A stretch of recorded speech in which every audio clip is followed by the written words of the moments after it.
अस्सलाम वालेकुम। आज मैं बना रही हूँ पंजीरी। ये बहुत ही फ़ायदेमंद होती है, हर किस्म की कमज़ोरी दूर करती है। आप इसको बनाएं और दिन में 3 से 4 चम्मच आप ज़रूर लें। इसके लिए मैंने गंदम का आटा लिया है, जिससे हम घर में रोटी बनाते हैं। ये 3.5 कप मैंने लिए हैं। चीनी है मेरे पास 1 कप, आप चीनी ज़्यादा भी डाल सकते हैं। ये फूल मखाने हैं मेरे पास 100 ग्राम।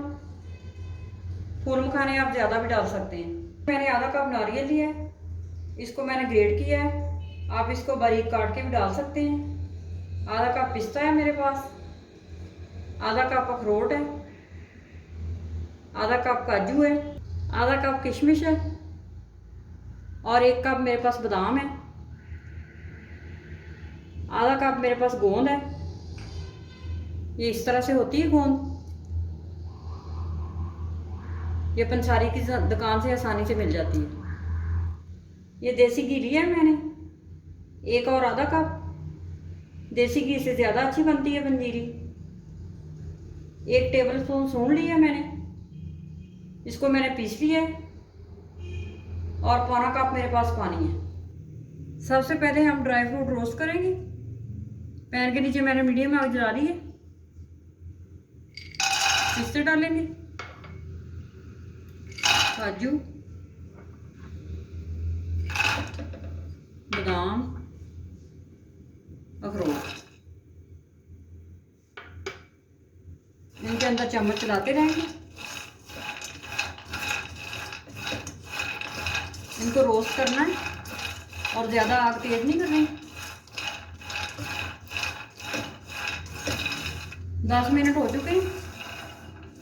ड्राई फ्रूट अच्छी तरह रोस्ट हो चुके हैं और इनकी खुशबू भी बहुत अच्छी आ रही है।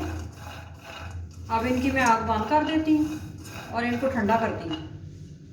अब मैं पंजीरी के लिए चाश तैयार कर लेती हूँ। पानी डालेंगे, चीनी, पैन के नीचे हल्की आग जलानी है, तेज़ नहीं करनी, और चीनी को मेल्ट करेंगे। चीनी को पकाना नहीं है, बस पानी में मेल्ट करना है। चाश हमारी तैयार हो चुकी है और देखें ये पानी मैंने बिल्कुल बॉयल नहीं किया, चीनी को बस मेल्ट किया है। 2 से 3 मिनट लगे चीनी को मेल्ट करते हुए। अब मैं इसकी आग बंद कर देती हूँ और चाश को एक साइड पे रखती हूँ। अब सबसे पहले मैं गोल फ्राई करूँगी। थोड़ा सा घी डालते हैं इसके अंदर। पैन के नीचे मैंने हल्की आग जलाई है। अब मैं घी मेल्ट कर लेती हूँ।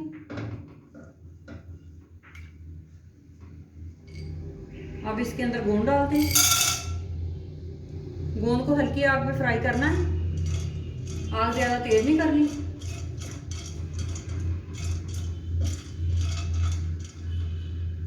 गोंद फूलना शुरू हो गई है। अब इसको हल्की आग पे फ्राई करेंगे। ये फूल के ज़्यादा मोटी हो जाती है। ये देखें कितनी बड़ी बड़ी हो रही है।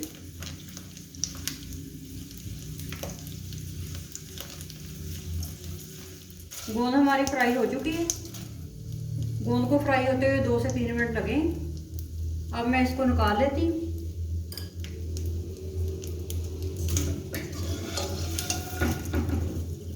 अब इसी घी में मैं फूल मखाने फ्राई करती हूँ। फूल मखानों को भी हल्की आग पे गर्म करना है और चम्मच चलाते जाएं। फूल मखानों को हल्का सा गोल्डन कलर आ जाएगा तो हम इनको निकाल लेंगे।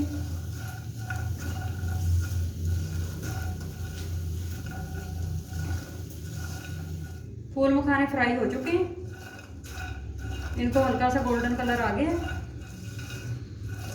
फूल मखाने सेहत के लिए बहुत हेल्दी होते हैं। जिन लोगों को कमज़ोरी होती है ये पंजीरी ज़रूर बनाएं और खाएं। अब मैं इनको निकाल लेती हूँ। अब इसी पैन के अंदर मैं आटा डालती हूँ और आटे को भूनते हैं। आटे को बिल्कुल हल्की आग पे भूनना है। आग इसकी बिल्कुल तेज़ नहीं करनी, वरना आटा जल जाएगा। 10 से 15 मिनट लगते हैं इसको भूनने को, आटे को। जब आटे का कलर चेंज हो जाएगा तब हम इसकी आग बंद कर देंगे। आटे को 15 से 20 मिनट हो गए भूनते हुए। इसका कलर भी चेंज हो गया है और इसकी खुशबू भी आने लग गई है। अब मैं इसकी आग बंद कर देती हूँ और इसको एक साइड पे रखती हूँ। गोंद और मखानों को पीस लेते हैं।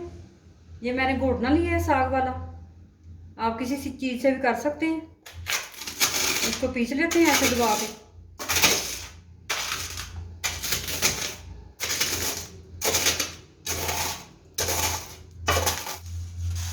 और मखानों को भी इसी तरह पीस लेंगे, मोटा मोटा पीसना है मखानों को।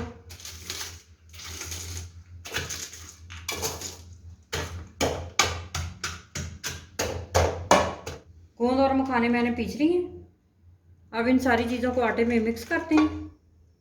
अब आटे के अंदर सारी चीज़ें मिक्स करना शुरू करती हैं। सबसे पहले घी डालेंगे। जो बचा हुआ घी था वो मैंने सारा ऐड कर दिया। अब आटे में घी को अच्छी तरह मिक्स करेंगे ताकि घी हमारा अच्छी तरह मेल्ट हो जाए अंदर। अब इसके अंदर छाछ ऐड करूंगी मैं। छाछ को मैंने हल्का सा गर्म कर ली है, ये ठंडी हो गई थी। अब सारी इसके अंदर डाल देंगे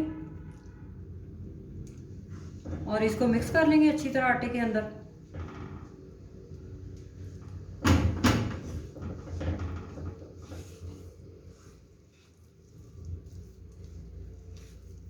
ये सूंड है मेरे पास जो मैंने पीस के रखी हुई है, ये भी साथ ही ऐड कर देंगे और आटे में अच्छी तरह मिक्स कर लेंगे।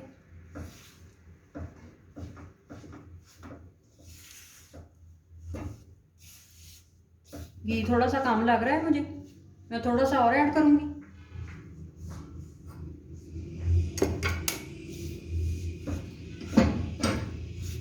आग बिल्कुल बंद करके आपने डालनी है सारी चीजें।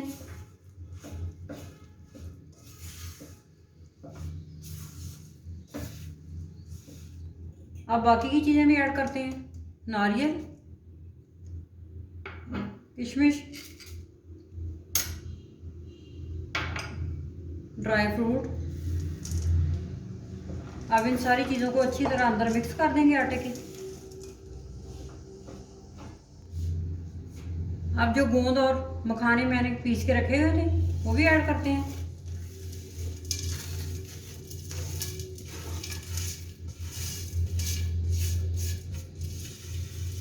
अब ये सारी चीज़ें आटे के अंदर अच्छी तरह मिक्स करेंगे।